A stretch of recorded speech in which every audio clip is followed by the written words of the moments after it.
ముందు నుంచి పార్టీ పెట్టున్నారు మన పవన్ కళ్యాణ్ గారు. అవును 100% స్ట్రైక్ రేట్. ఈ రోజు వరకు కూడా 21 సీట్లకే ఆయన పరిమితమయ్యి ఇంకొకరి దగ్గర జీ హుజూర్ లాగా వారి యొక్క వ్యవహార సరళి ఈ రోజు దేశమంతా కీర్తిస్తూ ఉంటే మోదీ పవన్ ని తుఫాను అని చెప్పి పొగుడుతూ ఉంటే మీరు ప్రేమించడంలో తప్పు లేదు.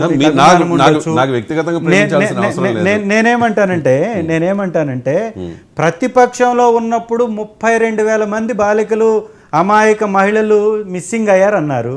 20 రోజులైంది, ఒక్కరిని కనిపెట్టలా. పోనీ ఒక్కరిని కనిపెట్టలేదు.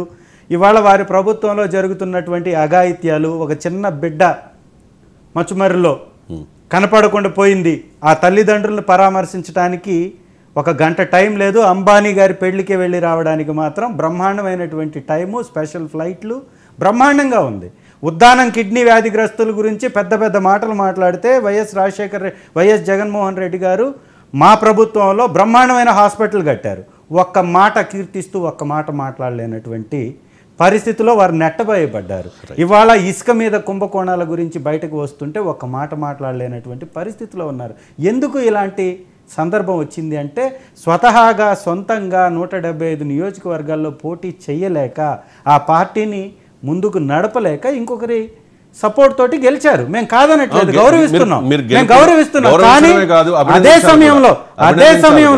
అదే సమయంలో జగన్మోహన్ రెడ్డి గారు ఒక ఎంపీగా తన ప్రస్థానాన్ని మొదలుపెట్టి ప్రతిపక్ష నాయకుడిగా 67 సీట్లతోటి, అధికార పక్షంలో ఈ దేశ చరిత్రలో 151 సీట్లు వచ్చిన ఏకైక సింగిల్ లార్జెస్ట్ పార్టీగా రికార్డు సృష్టించి 5 సంవత్సరాలు ప్రజలతోటి జేజేలు కొట్టిపించుకున్నటువంటి పరిపాలన అంది. 5 ఏళ్ళు జేజేలు కొడితే ఆ మ్యాండేట్ ఎందుకు వస్తుంది చెప్పండి? జేజేలు ఎవరికైనా 23 సీట్లు వచ్చినప్పుడు తెలుగుదేశం పార్టీకి వచ్చినటువంటి ఓట్ల కన్నా మాకు ఎక్కువ వచ్చాయని చెప్తున్నాం.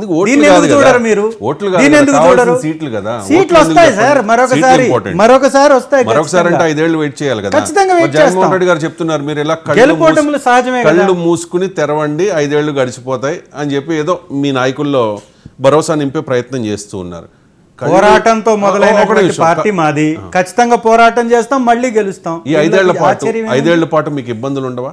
ఎన్ని కేసులు పెట్టినా, ఎన్ని కేసులు పెట్టినా వీఆర్ రెడీ అని చెప్పి ఏదో జగన్మోహన్ రెడ్డి గారు కాస్త వైరాగ్యంతో, ఆవేదనతో ఆయన ఏదో చెప్పారు.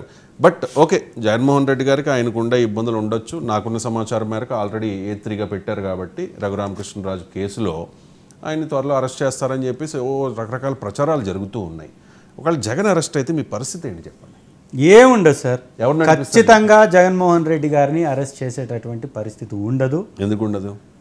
అక్కడ తప్పే లేదు. సుప్రీంకోర్టే కాదు అని చెప్పినటువంటి కేసుని మళ్ళీ వీళ్ళు వివక్షతోటి, పక్షపాతంతో కేసు పెట్టినంత మాత్రాన ఈ దేశంలో ప్రజాస్వామ్యం బతికిలేదా? స్కిల్ డెవలప్మెంట్ కేసులో చంద్రబాబు నాయుడు గారు 832, ఇప్పుడేమో జగన్మోహన్ రెడ్డి 8-3 కదా. ఎందుకు స్కిల్ డెవలప్మెంట్ కుంభకోణంలో చంద్రబాబు నాయుడు గారి యొక్క వ్యవస్థ, తెలుగుదేశం పార్టీ అధ్యక్షుడిగా చంద్రబాబు నాయుడు గారికి సంబంధించినటువంటి వ్యక్తులు ఉన్నారు. చంద్రబాబు నాయుడు గారు ఆ రోజు ముఖ్యమంత్రిగా ఉన్నారు. స్కిల్ డెవలప్మెంట్ కుంభకోణంలో 300 కోట్ల రూపాయల స్కామ్ జరిగింది, క్లియర్గా కనపడుతుంది. సిమెన్స్ అనే సంస్థ మాకు డబ్బే రాలేదు, మేము అసలు ఆ వ్యవస్థలో భాగస్వాములమే కాదు అని చెప్పిన తర్వాత ఆ తరలించినటువంటి డబ్బు తెలుగుదేశం అకౌంట్లలోకి డిపాజిట్ అయినటువంటి ఆధారాలు కనపడ్డాయి. కాబట్టి సిఐడి చూపించినటువంటి ఆధారాలకు అనుకూలంగా ప్రభుత్వంలో ఉన్న వ్యవస్థ అయిన సిఐడి అరెస్ట్ చేసింది. ఇక్కడ రఘురామకృష్ణరాజు చేసేటటువంటి వ్యాఖ్యలు, గతంలో ఆయన అరెస్ట్ అయినప్పుడు ఆయన మొట్టమొదటి ప్రెస్ మీట్లో మాత్రం ముసుగులు వేసుకొని నన్ను ఎవరో వచ్చి కలిశారు, నన్ను కొట్టారు అన్నారు. ఈరోజు మాత్రం పేర్లతో సహా చెప్తున్నారు. అంటే అధికారంలో